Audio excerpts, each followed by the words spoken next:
the rise of fentanyl, a third wave of the opioid crisis.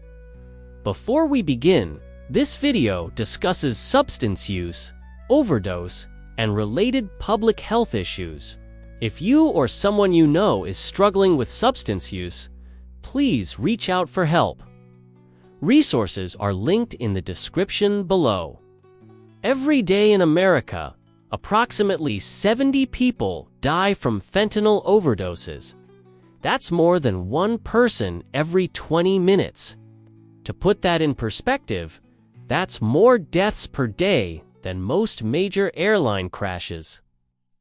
What we're witnessing isn't just another drug problem. It's what experts are calling the third wave of America's opioid crisis. And unlike the waves that came before, this one is deadlier, more complex, and affects communities that never saw it coming. Today, we're going to examine how fentanyl transformed the American drug landscape, why it's so dangerous, and what's being done to address this unprecedented public health emergency. This channel focuses on examining complex social and health issues through an evidence-based lens. If you're new here, please subscribe and hit the notification bell. We tackle difficult but important topics that affect our communities. Today's video is based on data from the CDC, DEA, medical journals, and reports from public health organizations. All sources are linked in the description. This isn't about politics or blame. It's about understanding a crisis that's affecting families across every demographic and geographic boundary in America. To understand where we are now, we need to look at how we got here. The three waves explained. Public health experts describe America's opioid crisis in three distinct waves, each with different characteristics and causes. Wave 1. Prescription opioids, 1990s-2010s. The first wave began in the 1990s with the overprescription of legal opioid medications. Pharmaceutical companies assured medical providers that patients would not become addicted to these medications, leading to widespread prescribing for chronic pain conditions. Between 1999 and 2010, prescription opioid deaths increased nearly fourfold. By 2010, enough prescription opioids were prescribed to medicate every American adult around the clock for a month. Communities that had never dealt with significant drug problems suddenly found themselves facing addiction crises. Wave 2. Heroin, 2010 to 2013. As prescription opioids became harder to obtain due to policy changes and prescription monitoring, many people who had developed dependencies turned to heroin as a cheaper, more accessible alternative. Heroin deaths increased dramatically, particularly in areas that had been heavily affected by prescription opioid abuse. This wave brought the crisis into suburban and rural communities that had previously been less affected by illicit drug use. Wave 3. Synthetic opioids, fentanyl.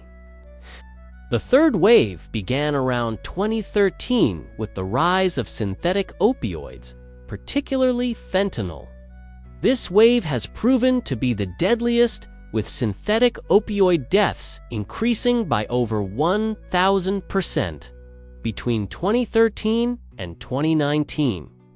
Unlike previous waves, fentanyl has spread rapidly across all regions and demographics, creating an overdose crisis of unprecedented scale and lethality. What is fentanyl? To understand why fentanyl is so dangerous, we need to understand what it actually is. Medical fentanyl. Fentanyl was first synthesized in 1958 by Belgian chemist Paul Janssen. It's a legitimate medication used in hospitals for severe pain management, particularly during surgery or for patients with chronic pain who have developed tolerance to other opioids. In medical settings, fentanyl is administered in carefully controlled doses through patches, injections, or lozenges. When used properly under medical supervision, it's an important tool for pain management. Illicit fentanyl. The fentanyl driving the current crisis is almost entirely illicitly manufactured, primarily in clandestine laboratories. This illicit fentanyl is chemically similar to medical fentanyl, but is produced without quality controls or standardized dosing.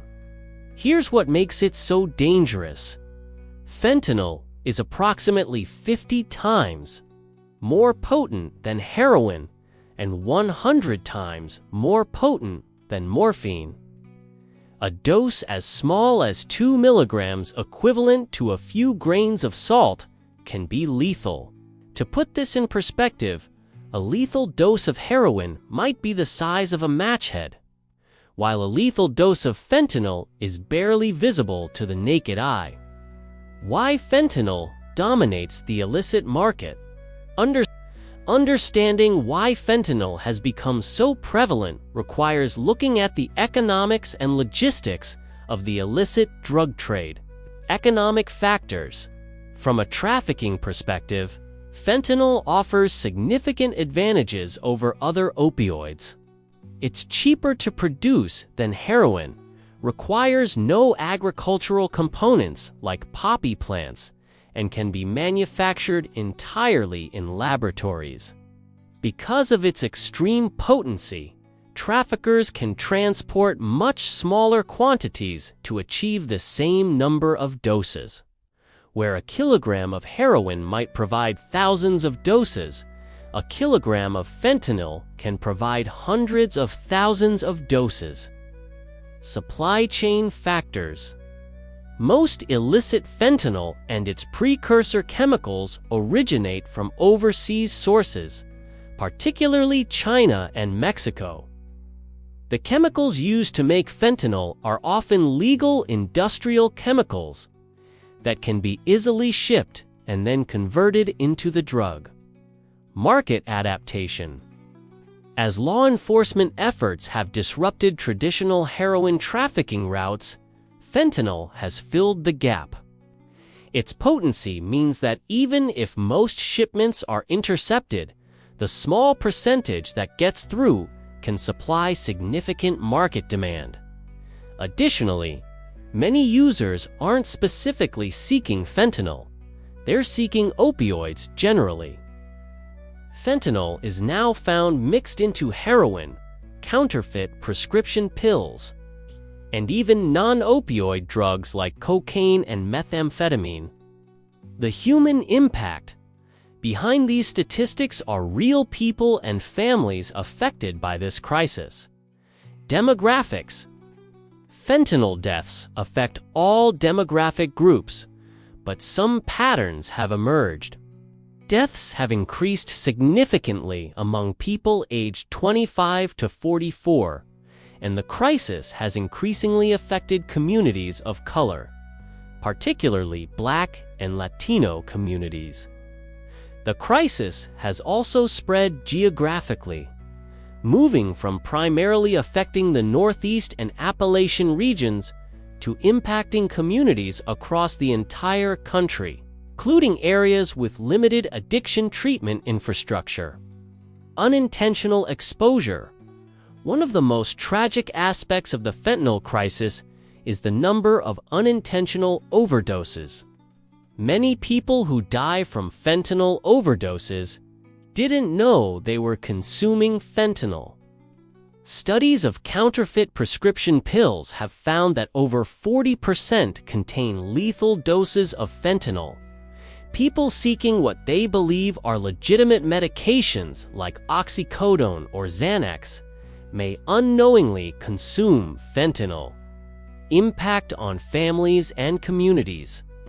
The crisis has overwhelmed emergency services, strained healthcare systems, and left thousands of children orphaned. Emergency rooms report dramatic increases in overdose cases, and many communities have had to dramatically expand their emergency response capabilities. Response efforts. Despite the severity of this crisis, significant efforts are underway to address it from multiple angles. Harm reduction, commonly known by the brand name Narcan, can reverse opioid overdoses if administered quickly. Many states have expanded access to naloxone, training first responders, and even making it available over the counter. Fentanyl test strips allow people to test substances for fentanyl contamination before use. While controversial, public health experts increasingly support these tools as part of harm reduction strategies. Treatment expansion. Medication-assisted treatment using drugs like methadone, buprenorphine, and naltrexone has proven effective for opioid use disorder. However, access remains limited in many areas, particularly rural communities. Recent federal legislation has expanded funding for treatment programs and reduced some regulatory barriers to treatment access. Law enforcement approaches. Law enforcement strategies have evolved to focus more on high-level traffickers and international supply chains rather than individual users. Some jurisdictions have implemented specialized drug courts and diversion programs. International cooperation efforts aim to disrupt precursor chemical supplies and manufacturing operations overseas. Prevention and education. Prevention efforts focus on education about the risks of counterfeit pills, proper disposal of prescription medications, and addressing the underlying factors that contribute to substance use, challenges, and looking forward. Despite these efforts, significant challenges remain. Ongoing challenges. The fentanyl supply continues to evolve, with new synthetic opioids appearing regularly. Some are even more potent than fentanyl, creating an ongoing cat-and-mouse game between public health officials and illicit manufacturers. Treatment capacity still doesn't meet demand in most areas. Many people seeking treatment face waiting lists or can't afford available options. Emerging approaches. Some communities are experimenting with innovative approaches, including supervised consumption sites, rapid treatment access programs, and comprehensive support services that address housing, employment, and mental health alongside addiction treatment. Research continues into new treatment medications, overdose prevention technologies, and better understanding of addiction neuroscience. Conclusion and resources. The fentanyl crisis represents an unprecedented public health challenge, but it's not insurmountable. Communities across the country are developing innovative solutions, saving lives, and supporting recovery. If you or someone you know is struggling with substance use, help is available. The SAMHSA National Helpline provides free confidential treatment referrals 24/7 at 1-800-662-4357. Consider learning how to use naloxone and keeping it available. Many pharmacies now carry it over the counter, and training is often available through local health departments. This crisis affects all of our communities. What questions do you have about this topic? What would you like to see covered in future videos? Let me know in the comments below. If you found this information valuable, please subscribe and share this video. Education and awareness are crucial tools in addressing this crisis. Remember, addiction is a medical condition, not a moral failing. People struggling with substance use deserve compassion, support, and access to effective treatment.